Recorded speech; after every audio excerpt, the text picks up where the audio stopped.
어설게 만들고 소멸될 수밖에 없는 더럽혀진 생명을 아들의 피로 속하시고 정결케 하시고 영원한 새 생명을 주신 아버지 하나님, 추수의 절기를 맞은 이 새벽 시간, 하나님 아버지께서 택하고 부르신 자들에게 베풀어 주신 일을, 그리하여 우리 안에 그리스도 안에서 열리게 되는 열매를 살펴보며 우리를 돌아보게 하여 주신 은혜를 감사합니다. 이 시간도 유일한 은혜의 말씀으로 우리를 붙드시고 세워주시고 인도하여 주시옵소서. 우리에게 영원한 생명을 주신 하나님 아버지를 향하여 우리가 어떻게 섬기며 살아가는지, 그러기에 하나님께서 사랑하시는 모든 이들을 위하여 우리가 서로 어떻게 대하여야 하며 어떻게 섬겨야 하는지 가르쳐 주시는 말씀 안에 우리가 온전히 참여하며 그 말씀이 우리를 주장하는 역사가 일어나게 하여 주시옵소서. 예수님의 이름으로 감사하며 기도하옵나이다. 아멘. 갈라디아서 5장 13절에서 15절입니다. 갈라디아서 5장 13절에서 15절.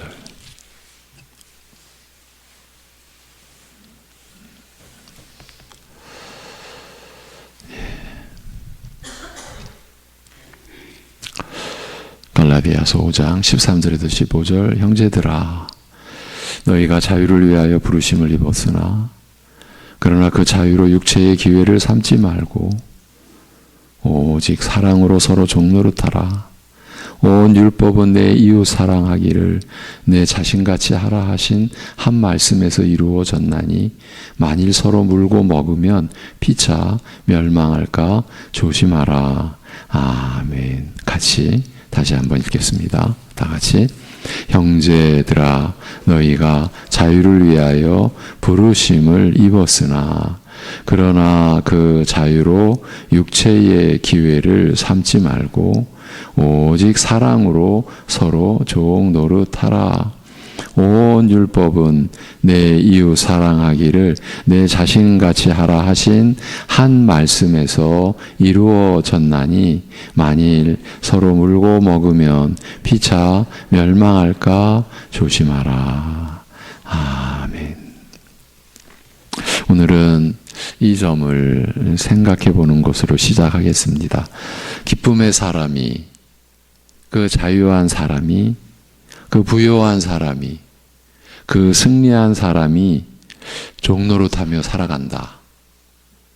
그것도 서로 종노릇하며 살아간다.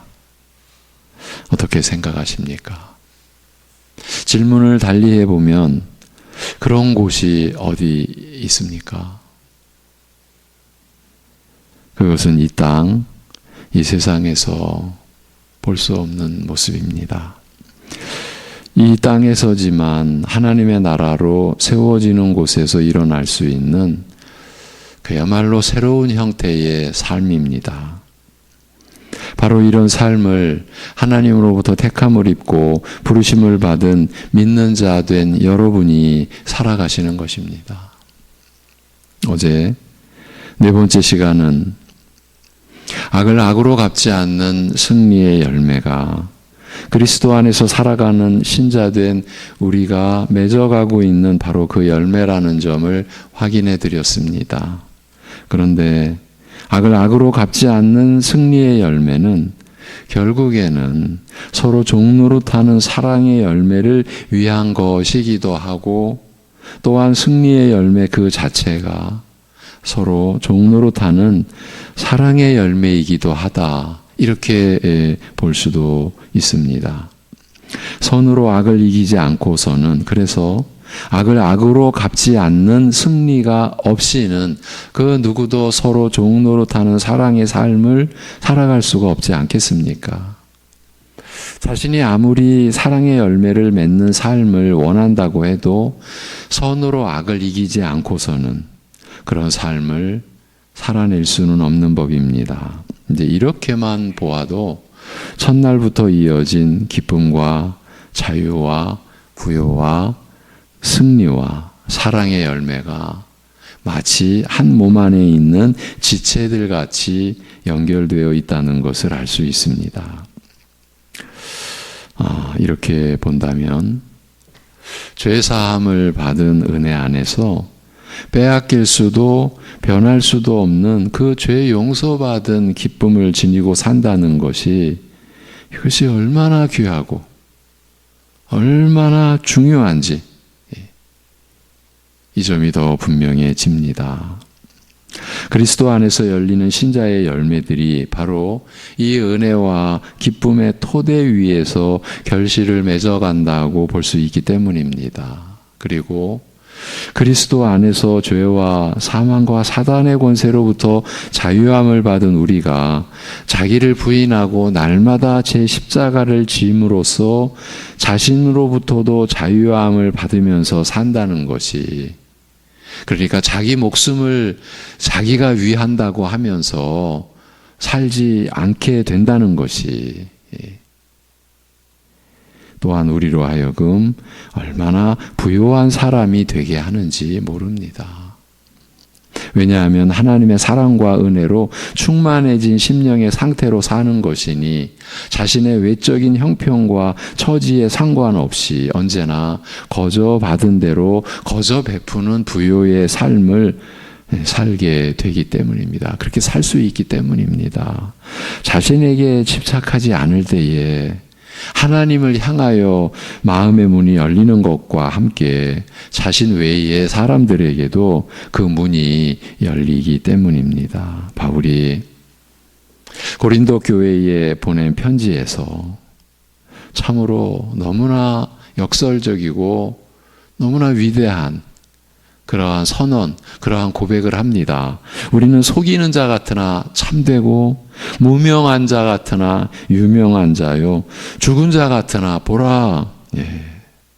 우리가 살아있고 징계를 받는 자 같으나 죽임을 당하지 아니하고, 근심하는 자 같으나 항상 기뻐하고, 가난한 자 같으나 많은 사람을 부요하게 하고, 아무것도 없는 자 같으나 모든 것을 가진 자로다.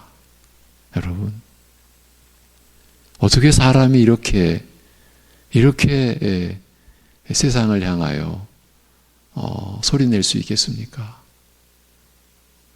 바울 사도는 사도 일행 자신과 함께 동역하는 그들을 놓고 우리가 만물의 찢기같이 되었다, 이렇게도 고백을 하는 장면이 있어요. 그럼에도 아무것도 없는 자 같으나 모든 것을 가진 자로다 라고 진술한 그대로입니다. 우리가 이번 주간 살펴온 내용이. 그런데 이렇게 되면 놀랍게도 악을 악으로 갚지 않는 선으로 악을 이기는 삶이 가능해지게 됩니다. 실제로 받은 대로 되갚아주는 세상의 이치가, 이건 사람들의 살아가는 그야말로 이치죠. 그런데 그 이치가 얼마나 사람들을 피폐하게, 곧 지치고 쇠약하게 만드는지 모릅니다. 자신의 소유를 지키기 위해 악을 악으로 갚는다 해도, 그래서 손해보지 않게 된다 해도 실상은 가난한 사람이 되고 맙니다. 심령이 피폐해진 상태에서 더 악에 기울고 더 악에 가까워졌을 테니까요. 그렇기 때문에 기쁨과 자유와 부요의 열매를 지닌 그 열매를 맺어가는 심령으로 선으로 악을 이기는 승리의 길에 망설임 없이 들어서야만이 악을 갚는 악순환의 고리를 끊어낼 수 있습니다. 이것이 신자인 우리들이 하나님 앞에서 살아가는 방식, 유일한 방식입니다. 이런 상태가 되면 드디어 우리에게 이 땅에서는 최종 목적이라고도 할 수 있는 그 열매가 풍성하게 열리게 될 것입니다. 그 열매는 다름 아닌 사랑의 열매입니다. 진실한 사랑의 열매입니다. 이렇게도 또 접근이 가능합니다. 예. 우리가 하나님의 사랑을 받아 새 사람이 되었다고 한다면 다른 것도 아닌 하나님의 사랑을 받은 것이니 그 사랑의 열매가 우리 안에서 열리는 것은 당연한 것 아닌가요? 물론 이 당연하다라고 여기는 것이 현실에서는 묻혀버린다고 보는 것이 맞을 듯 싶습니다. 그렇지만 모든 교인들이 다 그렇다는 것은 아닙니다.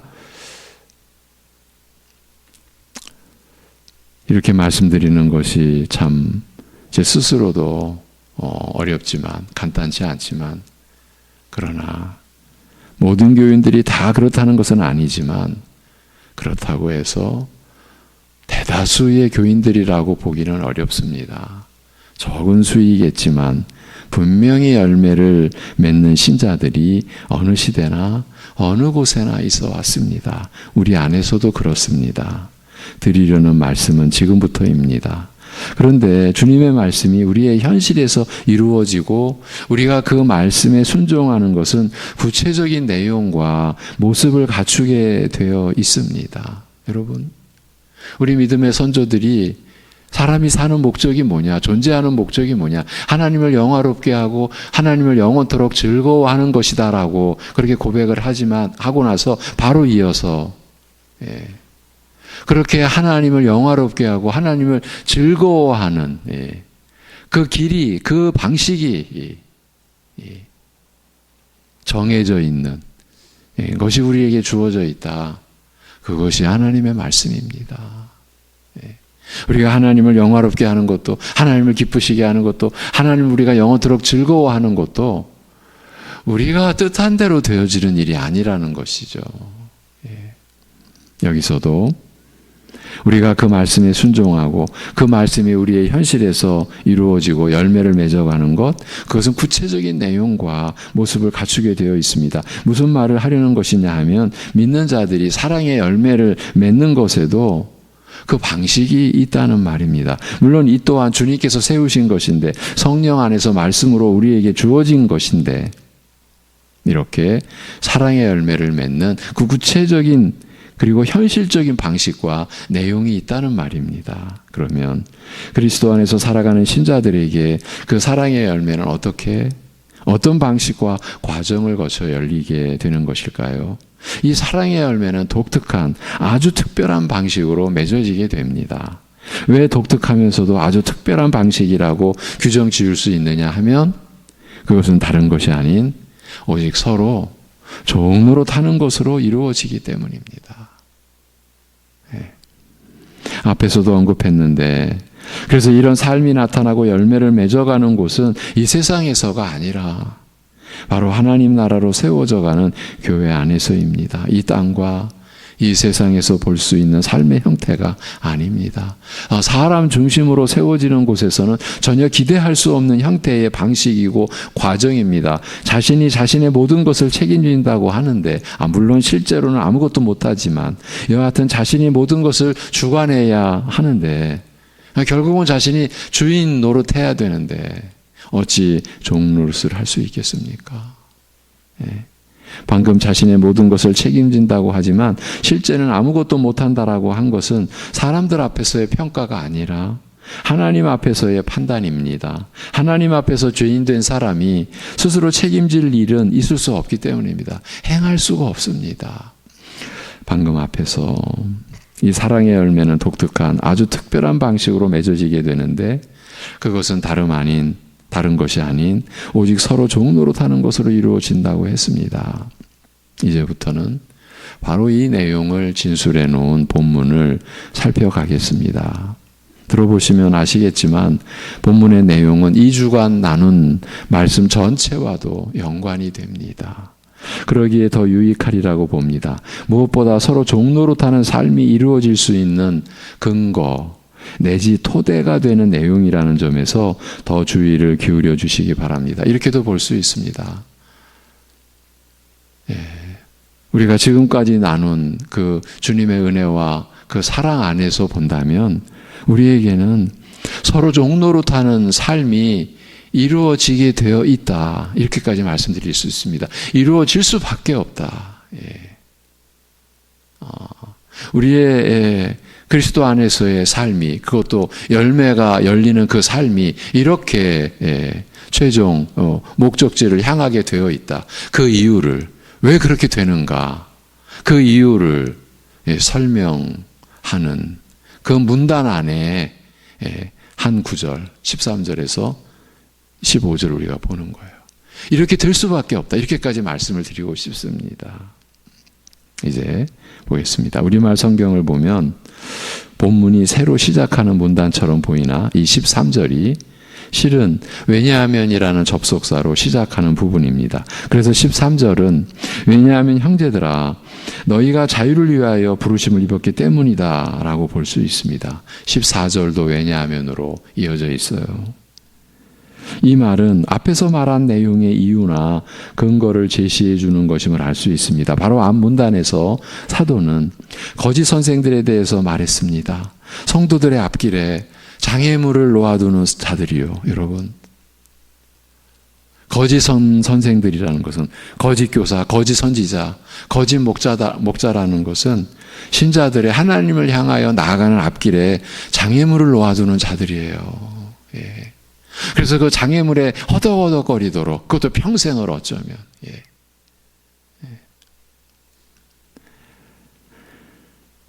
그리고 거짓된 것을 마치 하나님으로부터 받은 것인 양 행세하는 자들이고, 그 영향력이 교회 안에 크게 확장되어 나갈 것이나 종국에는 분명한 심판에 이른다는 것을 밝혔습니다. 그들이 그렇게 되는 이유를 지금 말하는 것입니다. 그들이 거짓 선생일 수밖에 없는 이유를 밝히는 것이에요. 그것은 원래 하나님은 성도들을 자유케 하시려고 부르셨기 때문이라는 것입니다. 그렇지만 거짓 선생들은 신자들의 나아가는 길에 장애물을 놓는 자들이라고 하지 않습니까? 우리가 아직 반역과 죄 가운데 있을 때에, 그러니까 원수된 자들이었을 때에 하나님께서는 은혜로 우리를 부르셨습니다. 우리가 죄를 벗어버리려고도 하지 않고 죄의 용서가 필요한 자라는 것을 알지도 못했을 때 하나님이 친히 인간의 몸을 입고 이 땅에 내려오사 죄인들을 위해 대신 죽으심으로 우리를 죄의 노예된 자리에서 건져내셨습니다. 그 사건은 더 이상 우리 양심이 죄책에 젖어 있지 않아도 된다는 말이요, 죄의 형벌을 두려워하지 않아도 된다는 말입니다. 또한 율법을 지킴으로써 구원을 획득하려고 하지 않아도 된다는 말입니다. 왜냐하면 하나님께서 이미 그리스도의 죽으심으로써 그 자격을 다 얻도록 하셨기 때문입니다. 그 혜택을 누리는 것이 바로 영혼의 자유입니다. 하나님은 그 자유를 누리는 자들로 우리 신자들을 부르셨습니다. 그런데 저 거짓 선생들은 다시 성도들을 율법의 노예 아래로 이끌어 가려고 한다는 것입니다. 갈라디아서에서 부각된 할례가 그 이제 앞잡이가 되는 거죠. 그리스도를 믿음으로만 안 된다, 할례도 반드시 받아야 된다라고 하는 그러한 가르침 안에 율법 전체가 끌려 들어오는 거죠. 예수님께서 십자가에서 흘리신 그 보혈의 대가를 무시하고 헛된 멍에를 다시 지라고 말한다라는 것입니다. 그래서 저들을 거짓 선생이라고 멸망받을 자들이라고 하는 것입니다. 복음은 우리를 자유케 하는 것입니다. 그리스도인이 된다는 말의 본뜻은 자유애로 부르심을 받은 자들이라는 것입니다. 복음은 얽매임이 아닙니다. 죄와 형벌에 두려워 떨면서 자신의 노력과 열심으로 자신의 뭔가를, 자신의 어떤 소유로 천국에 이르고자 고행하는 그런 종의 신분이 아닙니다. 그것과 상관없이 믿음으로 천국을 보장받은 자들입니다. 그들의 행위와 상관없이 천국이 확보된 것입니다. 율법의 그 규례들에 충성하는 공로를 채워야 한다라는 조건이 없습니다. 그것과 별개로 구원을 얻었습니다. 그것이 진정한 영적 자유입니다. 모든 성도들이 차별 없이 누릴 공통적 유산입니다.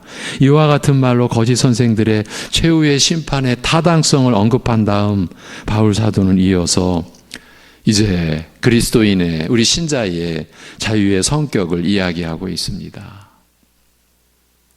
13절 후반부를 이렇게 말할 수 있습니다. 단지 육체의 기회를 위한 자유가 아니라 사랑으로 서로에게 종노릇하기 위한 자유다라고 할 수 있습니다. 네. 장로교회를 향하여 비아냥거리는 말, 그래 늘 믿음만을 강조하니 니들에게는 행위가 쏙쏙 빠져 있지 않냐. 니들 맨날 하나님의 주권, 하나님의 영광, 거기다가 예정, 선택 그런 말로 성도들을 현혹시켜가지고 성도들을 방탕하게 만들고 그야말로 방종하게 만들고 너희들 해온 것 그런 것 아니냐. 여러분, 우리 장로교회가 그렇게 조롱받고 그렇게 멸시받아 왔다라는 것을 기억을 하십시오. 오늘 말씀으로 우리가 결코 그렇지 않다고, 그 교회의 장로교회의 진리를 종교개혁의 역사를 통해서 밝혀낸 종교개혁의 그 종들이, 그 종교도들이 그렇게 살았습니까? 시체말로 치열하게 살았어요. 세상 말로. 바울을, 베드로를, 요한 사도를, 여러분 보십시오. 그들이 어떻게 살았는가. 우리에게 이러한 진리를, 우리가 방금 진술했던 그러한 은혜의 내용들을 우리에게 하나님의 말씀으로 기록하여 전해준 그분들이 그렇게 살았습니까? 여러분, 단지 육체의 기회를 위한 자유가 아니라 우리에게 주어진, 그리스도 안에서 주어진 이 새 사람으로서 누리게 되는 이 자유는 사랑으로, 오직 사랑으로 서로에게 종노릇하기 위한 자유다라고 할 수 있어요. 자기가 주인 노릇하지 않는다라는 거예요. 서로를 섬기는, 그것이 베드로전서에서 말하는 왕 같은 제사장의 직분이에요. 이 왕 같은 제사장의 직분이 자기를 세우는, 왕의 권세를 세우는 전혀 그런 세상적 논리가 아니고 세상적 구조가 아니에요. 하나님 나라의 구조예요. 그 구조는 섬기는 거예요. 하나님을 그렇게 기쁘게 섬기는 것이. 그런데 그 성령을 받으시는 하나님의 뜻이 우리가 서로를 섬기라, 서로를 그렇게 위하라. 지금 그 말씀을 하는 거예요. 이 말은 그리스도인이 누리는 자유의 성격 또는 자유의 본질을 지금 진술하고 있는 거예요. 이렇듯 성도의 자유에는 특색이 있습니다. 그것을 사도가 일러주고 있습니다. 우선은 소극적이고 부정적인 의미에서 그리스도인의 자유는 타락한 본성을 풀어놓는 그런 자유가 아니라는 거예요. 13절 후반의 그 내용이 그 의미입니다. 단지 육체의 기회를 위한 자유가 아니라는 말이 그 뜻입니다. 여기서 말하는 육체는 우리 몸을 의미하는 것이 아니라 우리의 타락한 본성을 말합니다. 아집으로 뒤틀리고 죄를 하나님보다 더 사랑하고 쾌락을 즐기려는 방탕함을 말합니다. 우리가 복음을 통해 얻은 자유는 그와 같은 타락하고 방탕한 본성이 활개치도록 하는 그런 자유가 아니라는 것입니다. 그리스도인의 자유는 자녀된 신분으로 하나님 앞에 아무 거리낌 없이 나아갈 수 있는 그런 자유이지, 우리 자신의 이기적 욕망을 무제한으로 발휘할 수 있는 기회를 주는 그런 자유는 아닙니다. 방종은 도저히 참된 자유일 수 없습니다. 오히려 그것은 하나의 무서운 형태의 속박입니다. 그래서 세상 사람들이 왜 그런데 얽매이냐, 왜 종교에 얽매이냐, 교리에 얽매이냐, 그들이 그러면 자유를 누린다고요? 아닙니다. 그들은 무서운 형태의 속박 속에서 자신도 모르게 자기에게 종이 되어 처절한 노예가 되어 살아가는 거예요. 자기 성공, 자기 행복, 이 세상 사람들이 우러러보는 자기 성공, 자기 행복, 여러분 그게 하나님의 심판의 대상이 될 뿐인 거예요. 그것이 안 보이는 거예요. 이 세상 속에서는 볼 수가 없죠. 죄를 범하는 자마다 죄의 종이라고 하신 주님의 말씀이나 바울이 회개하기 전에 우리의 상태를 각색 정욕과 행락의 종노릇한 자라고 한 것이 바로 그 뜻인 거죠. 사람들이, 우리가 전에는 그렇게 살았죠. 두 번째로, 적극적이고 긍정적인 의미에서 우리 신자의, 우리 그리스도인의 자유는 이웃을 부려먹음으로서가 아니라 이웃에게 종노릇하기 위한 자유라고 하는 거예요. 이것이 자유의 본질이자, 이것이 사랑의 본질, 이 사랑의 형태, 우리 신자들이, 하나님의 사람들이, 하나님의 자녀된, 더 이상 위로 올라갈 수 없는 그런 신분을 영원히 부여받은 하나님의 자녀된 우리가 이 땅에서 이 육신의 장막을 입고 살아가는 동안 그 사랑의 정체는 서로에게, 이웃에게 종노릇하는 것이라는 거예요. 그것이 우리가 받은, 그리스도 안에서 받은, 그리스도의 죽음으로 받은 신자가 누릴 자유라는 거예요. 이게 얼마나 놀랍습니까? 얽매이지 않는 거 이렇게 섬기는데, 사람들이 말하는 자존심, 자존감, 이런 것들이 이제 설 자리가 없게 되는 거죠. 우리의 의식 자체에서 사라져 간 거예요. 이제 묻혀져 간 거예요. 잊혀져 간 거예요. 왜? 하나님의 영으로, 성령으로 우리가 충만하지 않습니까? 하나님의 은혜와 사랑으로, 그래서 빼앗길 수 없는, 소멸될 수 없는 기쁨을, 우리의 환경을 초월하여서 지니고 있는, 그리고 그것을 누릴 수 있는 우리가 되었으니까요. 그런 것들에 우리가 휘둘릴 수가 없는 거예요. 이 말씀은, 그리스도인의 자유는 사람의 악한 본성을 따라 육체의 탐닉에 빠져 자기 좋을 대로 행동하는 자유가 아닐 뿐만 아니라 이웃을 섬기고 사랑하는 자유라고 하는 것이에요. 우리의 그리스도로부터 받은 이 자유가 서로를 섬기는 사랑으로 최종 그 열매가 맺혀지고 우리의 삶의 최종 목적지가 그렇게 나타난다. 그 말이죠. 그리스도인의 자유는 이웃의 이해와는 상관없이 오직 자신의 만족만을 추구하는 자유가 아닙니다. 그것은 아무런 두려움 없이 하나님 앞에 나아가는 자유이지 무정하게 이웃을 착취하며 무관심, 방관, 경멸로서 이웃을 대하는 태도와는 너무나 거리가 먼 것입니다. 어찌 경멸할 수가 있겠습니까? 여러분, 이 자유는 그들을 인격적으로 존중하고 존경하고 우리 스스로를 그들을 섬기기 위해 바쳐야 하는 바로 그 자유입니다. 바칠 수 있는 자유인 거예요. 바치고자 하는 자유인 거예요. 이기적인 자유가 아니라 섬김의 자유이죠. 하나님이 말씀하시는 자유는 나를 위해 타인을 지배하는 것이 아니라 타인을 위해 나를 섬기는 자리에 두는 것이에요. 이것이 하나님께서 말씀하시는 자유고 우리가 또 받은 자유예요. 물론 종노릇하는 것이 세속적인 의미에서는 자유라고 할 수 없는 것이 사실입니다. 이건 삼척동자라도 다 압니다. 그러나 하나님 나라에서는 세상의 생각과는 전혀 다른 모습의 무언가가 있습니다. 우리가 이미 앞에서 말씀드린 거 또 한번 짚고 가자는 거예요. 세상과는, 세상의 그런 개념과 관념과는 전혀 다른 모습의 무언가가 있어요.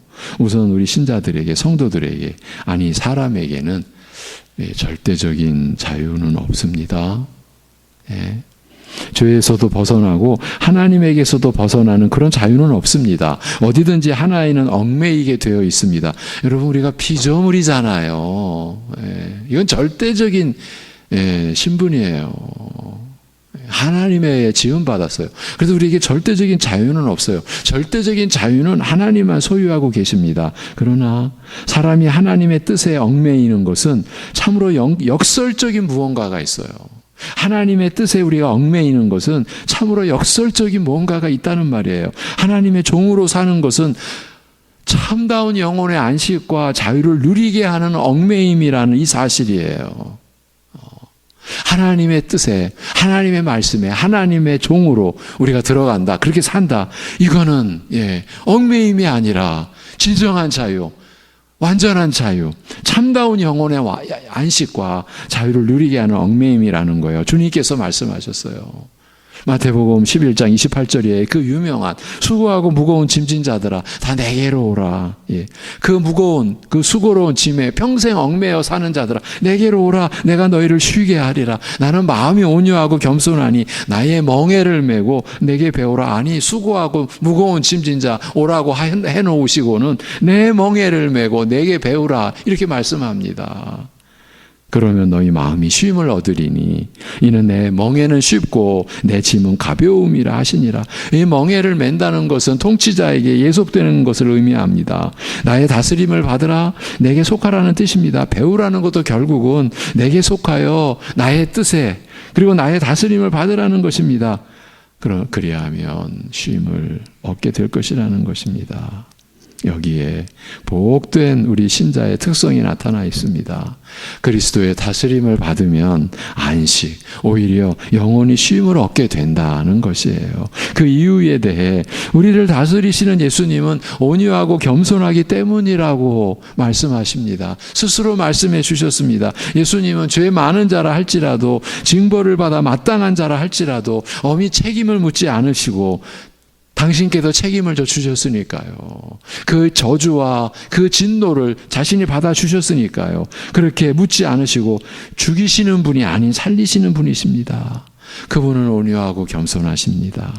백성에 군림하여 다스리시기보다는 오히려 죽기까지 낮아져 섬기려 하시는 분이십니다. 그의 멍에는 힘들지 않고 쉬우며 짓누르는 것이 아니라 가벼워서 짐이 되지 않는 즐거운 뿐이라고 말씀하십니다. 그럼에도 그의 다스림은 힘있고 능력 있어 섬들조차 그의 다스림을 앙망하게 될 것이라고 이사야는 예언하였습니다. 그분의 말씀을 따라 그분의 다스림을 받을 때에 역설적이게도 성도들은 참된 안식을 얻게 되어 있는 것이에요. 안식을 얻는 길은 온유하고 겸손하신 그분의 통치에 복종할 때입니다. 세상의 권세는 사람들의 권세는 사람을 짓누르고 얽매이게 하여 고달프게 하나 피폐하게 하나 그리스도의 다스림을 받으면 오히려 쉼을 얻는다고 하십니다. 단순히 육신이 아니라 우리의 영혼으로 진정한 쉼을 얻게 한다라는 것입니다. 우리의 자유는 바로 이와 같은 예수님을 섬기고 그의 통치를 받아들이는 자유입니다. 그리고 그분은 우리에게 사랑으로 서로 섬기는 자들이 되라고 하셨습니다. 14절이 그 내용입니다. 율법의 요점은요, 내 이웃 사랑하기를 내 몸과 같이 하라 하신 말씀에 있다는 것입니다. 율법은 무엇입니까? 하나님의 통치 수단입니다. 그의 통치 방향입니다. 그것이 우리가 서로 사랑하는 데 있다는 것입니다.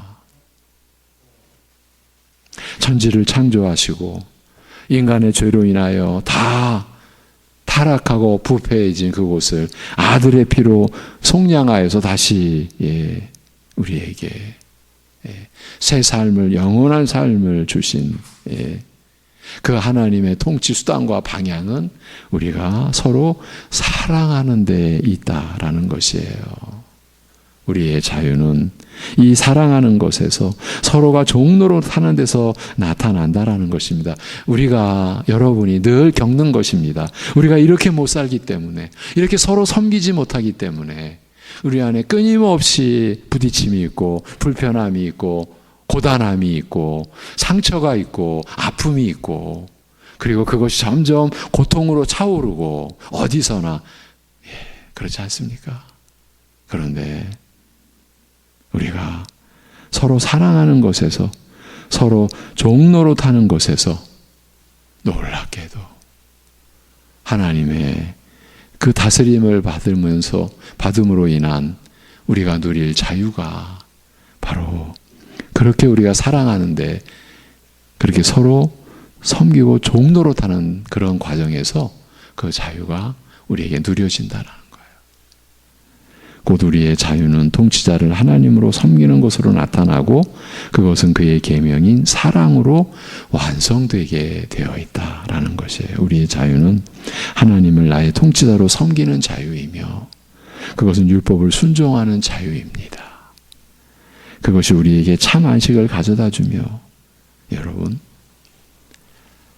우리가 율법에 매여서 율법으로 인하여서 고통받으면서 우리가 율법을 붙잡는 게 아니라 이제 우리는 율법을 순종하는 자유를 누리는 자들인 거예요. 그것이 우리에게 참 안식을 가져다 주며 그 안식을 누리는 자들이 참 자유하는 자들입니다. 그런 다음 사도는 15절에서 한 가지 경고로서 권면을 마무리합니다. 이 말씀은 그런 모습이 없는 것은 참된 자유를 누리지 못한 자들로서 훗날 심판을 염려해야 할 자들이라는 것입니다. 다른 말로 하면 적극적으로 사랑과 섬김과 율법에 대한 순종이 있는 것이야말로 진정한 자유자들임을 잊지 말라는 것입니다. 이제 말씀을 맺습니다. 이 한 주간을 맺습니다. 우리가 그리스도 안에서 얻는 자유는 이런 것들입니다. 우리는 율법의 노예로서가 아니라 안식을 얻은 자로, 죄사함의 그 기쁨을 얻은 자로, 구원을 얻은 자로, 자유인으로 이제 율법을 지키려고 하는 것입니다. 율법은 우리를 올가매는 어떤 것이 아니라 자유인의 행할 바른 도리를 밝히 비춰주고 있는 등불입니다. 그것을 지키지 못하면 천국에 이르지 못한다는 것이 아니라 그리스도 안에서 자유를 얻었기 때문에 자유인답게 산다는 것입니다. 그 삶이 바로 오직 사랑으로 서로 종노릇하는 것입니다. 죄사함의 기쁨을 또 죄와 사망과 사탄에서뿐만 아니라 평생 자기를 올가매는 자신이 주인 노릇하려고 자신을 올가매는 그 자신에게로부터 자유하게 되므로 그리하여 거저 받은 대로 거저 베푸는 부요함을 지니고 그래서 악을 악으로 갚지 않고 악으로 선을 이기는 승리의 열매를 지닌 자가 이제 궁극적으로 오직 사랑으로 서로 종로로 탐으로써 하나님의 천지창조의 목적을 우리가 이루시는 일에 우리가 참여하고 우리가 쓰임받고 이렇게까지 말씀을 드릴 수 있는 거예요. 예. 그렇게 되어지는 삶이 바로 오직 사랑으로 서로 종로로 타는 삶이다. 오늘 이렇게 이런 서로 종로로 타는 삶이 이루어질 수 있는 근거 내지 토대가 되는 내용을 살피며 나눌 수 있었다는 점이 얼마나 감사한지 모르겠습니다. 기도하겠습니다. 하나님 아버지께서 우리를 위하여 행하신 일, 그래서 우리에게 열리게 되는 은혜의 열매, 사랑의 열매를 말씀하시고 우리가 궁극적으로 어떠한 방향으로 하나님이 우리를 어떻게 다스리고 그 다스리시는 목적이 어디에 있는지 그 사랑으로 맺어지는 열매에 있다는 것을 오직 사랑으로 서로 종로로 타는으로써 우리가 자유를 누리고 그 사랑의 열매를 맺을 수 있다는 이 가르침을 우리에게 내려주셔서 감사합니다. 아버지 하나님, 우리가 말씀을 참으로 우리의 눈으로 봄으로 인하여 이런 가르침에서 벗어나지 않게 하옵소서. 오직 성령님 안에서 평생 우리가 말씀의 양식을 취하면서 바로 이런 그리스도인의 자유, 참된 아버지 하나님 아들을 죽이심으로써 주신 그 자유를 우리가 누리는 삶으로 하나님 앞에서 살아감으로 영생을 누리는 기쁨,